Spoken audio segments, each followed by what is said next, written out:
नमस्कार मित्रांनो, आज आपण पाहणार आहोत 26 सप्टेंबर 2021 महाराष्ट्र सेट या परीक्षेमधील पर्यावरण या घटकावर विचारले गेलेले प्रश्न. प्रश्न क्रमांक 41. पाण्यामध्ये ई कोलाय असणे म्हणजे पाणी हे टिंबटिंबमुळे दूषित असण्याचे दर्शक आहे. Presence of E coli in the water is an indicator of contamination. पर्याय क्रमांक ए सिवेज म्हणजेच मलमूत्रामुळे, पर्याय क्रमांक बी ऑइल तेलामुळे, पर्याय क्रमांक सी पेस्टिसाइड जंतुनाशकांमुळे आणि पर्याय क्रमांक डी हार्बिसाइड्स तणनाशकामुळे. तर पाण्यामध्ये ई कोलाय असणे म्हणजेच पाण्यामध्ये हे सिवेजचं प्रमाण म्हणजेच मलमूत्राचं प्रमाण हे असण्याचे दर्शक आहे, म्हणजेच पर्याय क्रमांक ए. पुढील प्रश्न क्रमांक 42.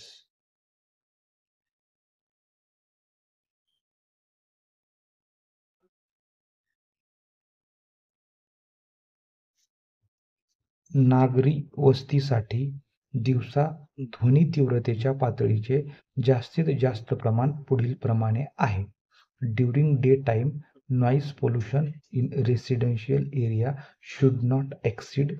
पर्याय क्रमांक ए 75 डेसिबल, पर्याय क्रमांक बी 55 डेसिबल, पर्याय क्रमांक सी 65 डेसिबल आणि पर्याय क्रमांक डी 80 डेसिबल. तर नागरी वस्तीसाठी दिवसा ध्वनी तीव्रतेच्या पातळीचे जास्तीत जास्त प्रमाण हे 55 डेसिबल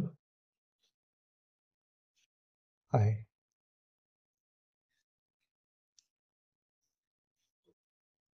याच्यापेक्षा जास्त प्रमाण नसायला पाहिजे.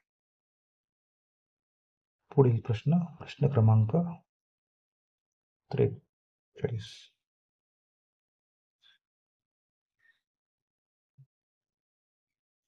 घातक कचरा सीमापार चळवळीचा नियमन व नियंत्रण करणाऱ्या परिषदेला म्हणून ओळखले जाते. To regulate and control the transboundary movement of hazardous waste is also known as.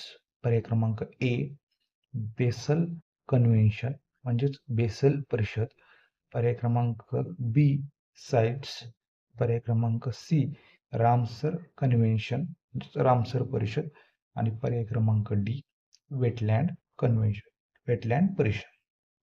तर त्याचं उत्तर आहे पर्याय क्रमांक ए बेसेल परिषद. तर बेसेल परिषद ही घातक कचरा सीमापार चळवळीचा नियमन व नियंत्रण करणाऱ्या परिषदेला ओळखले जाते. पुढील प्रश्न क्रमांक 44.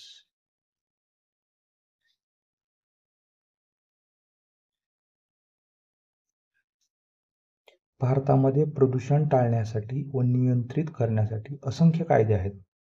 यापैकी पुढील कायदा बहुव्यापी एकछत्री कायदा म्हणून ओळखला जातो.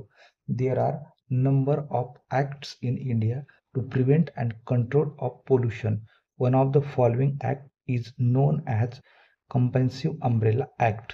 पर्याय क्रमांक ए एअर पोल्युशन ॲक्ट हवा प्रदूषण कायदा, पर्याय क्रमांक बी वॉटर पोल्युशन ॲक्ट जल प्रदूषण कायदा, पर्याय क्रमांक सी एन्व्हायरमेंट प्रोटेक्शन ॲक्ट पर्यावरण संरक्षण कायदा आणि पर्याय क्रमांक डी लायबिलिटी ॲक्ट जबाबदारी कायदा. त्याचं उत्तर आहे पर्याय क्रमांक सी पर्यावरण संरक्षण कायदा एन्व्हायरमेंट प्रोटेक्शन ॲक्ट. पुढील प्रश्न क्रमांक 45.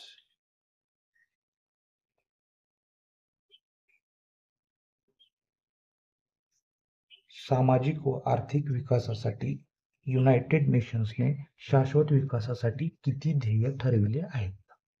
How many goals have been set for sustainable development by UN to achieve social and economical development? पर्याय क्रमांक ए 20, पर्याय क्रमांक बी 17, पर्याय क्रमांक सी 10 आणि पर्याय क्रमांक डी 16. तर सामाजिक व आर्थिक विकासासाठी युनायटेड नेशनने शाश्वत विकासासाठी 17 ध्येय ठरवले आहेत, म्हणजेच पर्याय क्रमांक बी.